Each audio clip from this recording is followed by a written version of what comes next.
Halo teman-teman semuanya, kita ketemu lagi di segmen Medical Flow. Nah, ada satu hal nih yang sangat sering dan lagi panas-panasnya dibahas di sosial media terkait dengan COVID-19.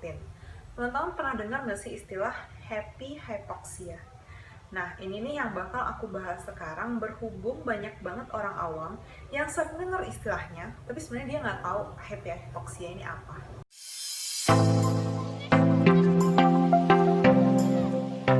Oke, jadi aku mau jelasin dulu, happy hypoxia ini adalah keadaan di mana menurunnya kadar oksigen di dalam darah manusia tanpa adanya gejala apapun. Normalnya di dalam tubuh manusia itu kadar oksigennya adalah 95 sampai 100%. Jadi kalau 100% itu bagus banget. Nah, kalau yang biasanya kurang dari 95% itu biasanya pada orang-orang dengan gejala jantung, paru-paru, yang mana membuat kondisi oksigen di dalam tubuh menjadi berkurang. Nah, pada orang-orang yang hypoxia ini, saturasi oksigennya adalah di bawah 90%. Jadi bisa diartikan bahwa happy hypoxia ini adalah kondisi di mana seseorang saturasi oksigennya kurang dari 90% dan tidak menunjukkan gejala apapun, terutama sesak napas. Sekarang kita masuk ke pertanyaan selanjutnya. Apakah happy hypoxia ini berbahaya atau tidak?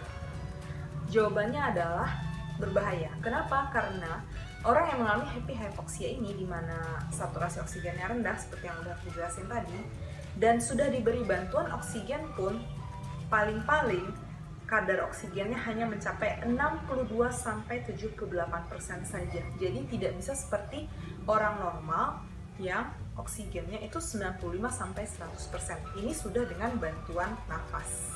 Bahaya berikutnya adalah kita bayangkan ada seseorang yang saturasi oksigennya sudah rendah dan tidak ada gejala sesak napas apapun. Tentu saja resiko untuk gagal nafas itu meningkat. Gagal nafas ini apa? Pasien menjadi tidak bisa bernafas sehingga angka kematian meningkat. Maksudnya adalah pasien kecenderungan untuk meninggalnya itu tinggi.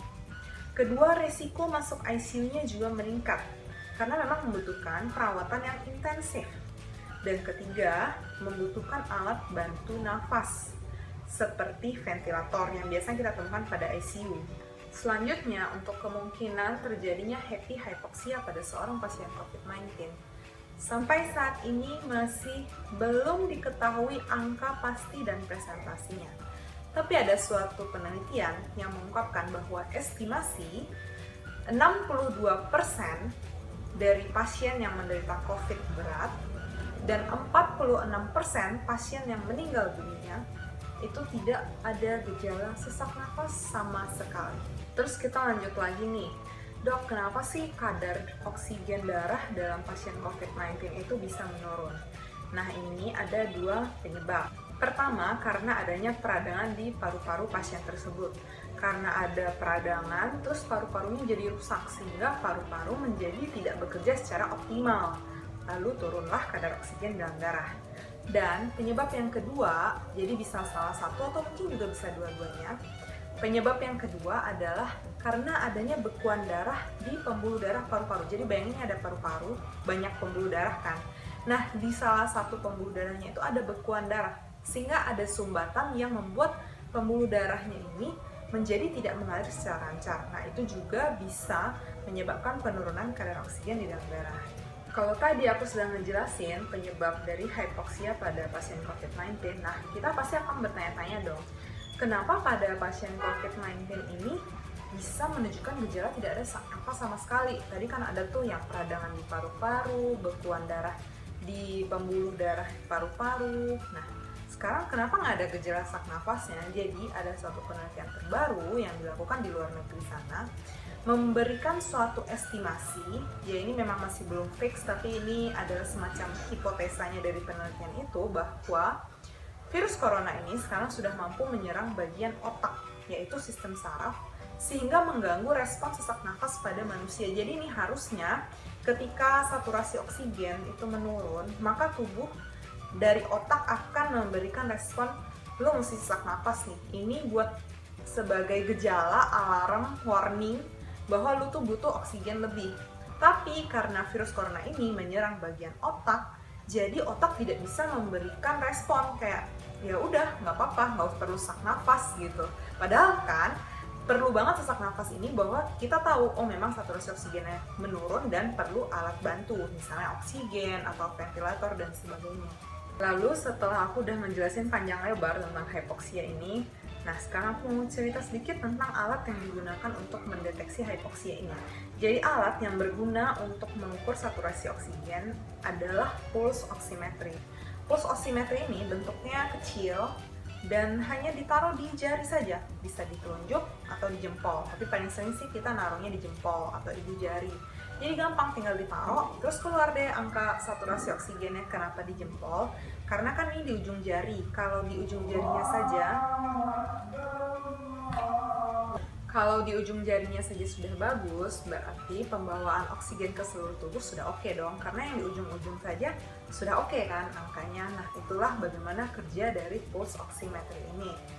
Tapi sayangnya pulse oximetry ini belum tentu semua yang dijual di pasaran telah memenuhi standar. Jadi hati-hati dalam membeli. Satu lagi kelemahannya, bila saturasi oksigen sudah di bawah dari 80%, biasanya akan menurunkan angka akurasi dari pulse oximetry. Maksudnya kalau sudah di bawah 80% nih, pulse oximetry itu biasanya tidak 100% akurat. Contohnya, sebenarnya saturasi oksigen di dalam darah itu 50%. Tapi bisa saja di pulse oximetry-nya mungkin angkanya masih 75 atau kebalikannya. Misalnya saturasi oksigen itu 70, tapi di alatnya malah menunjukkan angka 50 gitu. Jadi angka akurasinya akan menurun ketika saturasi oksigen di bawah 80%. Terus kalau teman-teman tanya, dok, saya mau pakai pulse oximetry di rumah untuk jaga-jaga, apakah itu boleh? Jawabannya boleh, karena memang penggunaan pulse oximetry ini direkomendasikan pada orang-orang yang beresiko. Contohnya nih, buat jaga-jaga ada di tempat kerja orang-orang yang jarang memakai masker, tidak mematuhi protokol kesehatan, atau mungkin misalnya teman sekantor, keluarganya ada yang COVID-19. Nah, ini kan beresiko juga, selain di swab atau rapid segala macamnya. Boleh kok kalau mau pakai pulse oximetry di rumah. Bagaimana cara mengukurnya? Ini dilakukan 2-3 kali sehari. Ini anjuran sih, tapi nggak wajib, boleh kapan aja atau mau sehari di skip ya nggak masalah. Ini kan cuma buat alat mengukurnya saja. Dan pengukurannya dilakukan selama 30-60 detik. Jadi jangan cuma ditaruh sebentar 10 detik terus langsung dilepas. Jadi biar lebih akurat lagi, biarkan saja selama 30 detik dulu minimal. Terus nih, pengukurannya dilakukan ketika kita sedang duduk tenang, nafasnya tenang, sedang istirahat atau dalam kondisi rileks, dan juga indoor. Jadi benar-benar memastikan kondisi oksigen di dalam tubuh. Karena kalau misalnya kita sedang sesak napas, maksudnya sesak napas habis olahraga misalnya, atau sedang kerja berat, nah itu kan bisa mengganggu saturasi oksigen juga. Jadi sebisa mungkin dalam kondisi tenang. Satu lagi nih yang perlu aku tekankan, pakailah pulse oximetry yang benar-benar pulse oximetry. Jangan mendownload aplikasi di smartphone, kemudian percaya begitu saja dengan angka di dalamnya. Karena sebenarnya sudah banyak aplikasi semacam itu di smartphone. Bukan hanya untuk saturasi oksigen, melainkan juga untuk hipertensi. Jadi katanya dengan menaruh jari di HP, maka akan muncul tekanan darahnya berapa. Itu sih sama sekali nggak make sense ya menurut aku. Apalagi saturasi oksigen yang benar-benar itu harusnya diukur ujung jarinya. Tapi gimana caranya aplikasi smartphone bisa mengukur saturasi oksigen? Jadi pakailah yang benar-benar pulse oximetry. Oke, jadi kesimpulan dari aku nih teman-teman, happy hypoxia itu dapat terjadi pada pasien COVID-19 dengan mekanisme yang sampai saat ini masih belum bisa dipastikan, masih hipotesa dan argumen-argumen yang diajukan. Tapi dengan penggunaan pulse oximetry yang sesuai dengan ketentuan standar, maka ini bisa membantu mendeteksi terjadinya hypoxia pada pasien COVID-19. Jadi ini semacam untuk screeningnya. Gitu. Oke teman-teman, kalau masih ada yang mau ditanyakan, silahkan komen di bawah. Ya di bawah, nanti akan aku bales sebisanya aku. Ya kalau nggak bisa aku cari jawabannya buat bantuin teman-teman yang masih penasaran soal hypoxia dan COVID ini.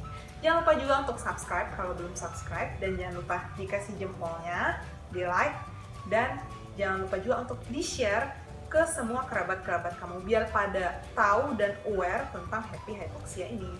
Oke deh, see you!